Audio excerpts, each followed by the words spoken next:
ஆண்டவரால் ஆசீர்வதிக்கப்பட்ட அருமையான தேவ ஜனங்களே, இன்று நாம் வாசிக்கக்கூடிய தலைப்பு என்னவென்றால் பேசும் மேசைகள்.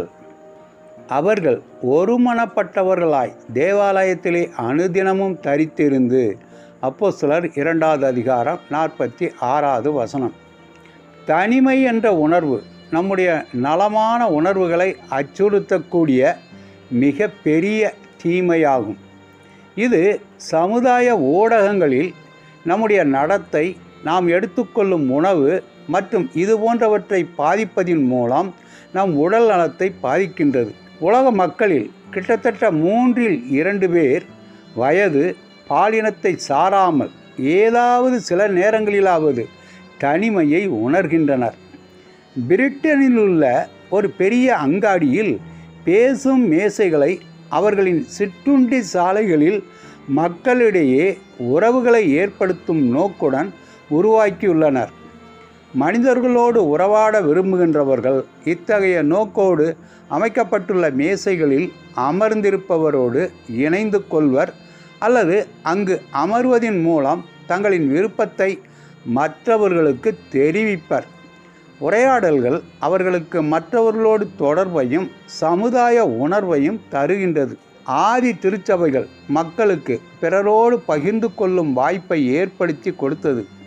விசுவாச வாழ்க்கையை புதியதாக பார்க்கும் உலகில் ஒருவரோடு ஒருவர் தொடர்பற்று வாழும்போது தங்களின் விசுவாச வாழ்க்கையில் ஒரு தனிமையை உணர்கின்றனர். அவர்கள் அப்போஸ்தலருடைய உபதேசத்திலும் பங்கு பெற்று இயேசுவை பின்பற்ற தேவையான காரியங்களை கற்றுக்கொண்டனர்.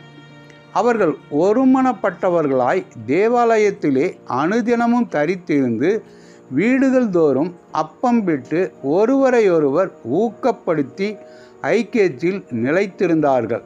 அப்போஸ்தலர் 2வது அதிகாரம் 42வது வசனமும் 46வது வசனமும். நம் அனைவருக்குமே மனிதர்களின் தொடர்பு தேவை.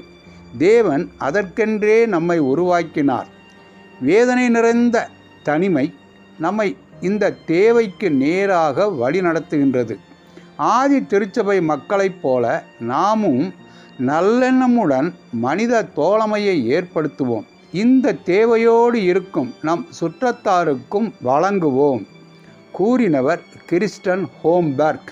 இன்று நாம் யாருடன் தொடர்பை ஏற்படுத்தி கொள்ளப் போகின்றோம்? நட்புறவை ஏற்படுத்தி கொள்ளக்கூடிய வாய்ப்புகளை எப்படி உருவாக்கி கொள்ளலாம்? ஆண்டவர் தாமே நம் அனைவரையும் ஆசீர்வதிப்பாராக. ஆமென்.